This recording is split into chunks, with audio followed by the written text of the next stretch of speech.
সাকিব থাকলে একটা ভরসা থাকতো।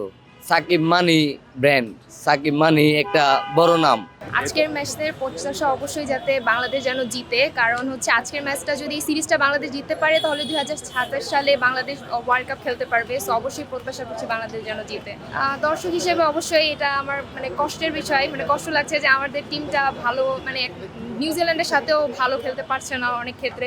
সো অবশ্যই প্রত্যাশা করব যাতে ওদের টিম ওয়ার্কটা আরও বেশি মানে হার্ড হয়, যাতে তারা ইন ফিউচারে ভালো খেলতে পারে। সাকিব থাকলে একটা ভরসা থাকতো। সাকিব মানি ব্র্যান্ড, সাকিব মানি একটা বড় নাম।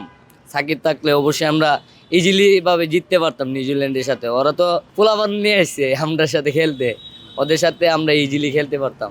আসলে আজকের ম্যাচটি নিয়ে খুব ভালো কিছু দেখতেছি যে গত ম্যাচ বাংলাদেশ খুব বাজেভাবে হারছে।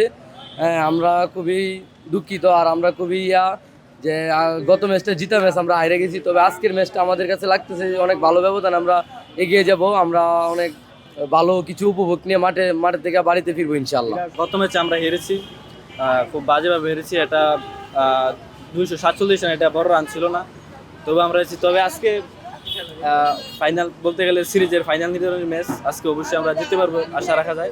স্কোয়াডে মুস্তাফিজ ভাই এসেছে, বোলিং আশা করি আর ভালো হবে ইনশাল্লাহ। আজকে ম্যাচ আমরা জিতবো। সাকিব ভাই থাকলে আরো ভালো হতো, উনি ক্যাপ্টেন থাকতো মেবি দলকে আরো ভালোভাবে এগিয়ে নিয়ে যেতে পারতো। বোলিং ব্যাটিং আমরা অলরাউন্ডে ভালো একটা পারফরমেন্স পাইতাম। ব্যাটিংও অবশ্যই তুমি ভালো করতো। বাংলাদেশের ব্যাটিং অবস্থা এখন খুবই খারাপ, উনি থাকলে আরো ভালো হতো।